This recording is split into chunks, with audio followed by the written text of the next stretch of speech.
What's up guys? Share ko nga lang pala itong video na to. Bale, matagal-tagal na rin pala tayo hindi nakagawa ng video. Dahil busy nga pala tayo sa ating trabaho. Kaya nga pala pupunta tayo dito sa hindi nating alam na pupuntahan. At ito nga pala yung aming daladalang materialis at nakarating na rin pala kami dito sa aming pupuntahan. At dahil mababa nga yung canopy ng building na to, binuhat na lang namin ng mano-mano dito papuntang taas.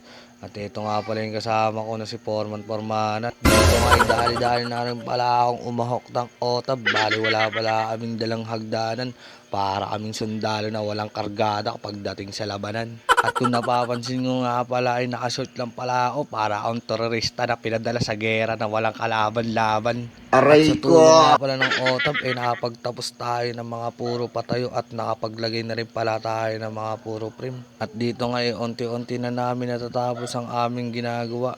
At wala naman pala itong plano dahil katang isip lang pala ito. At dito nga guys ginamit na namin pala yung aming utak na matagal na namin na stock.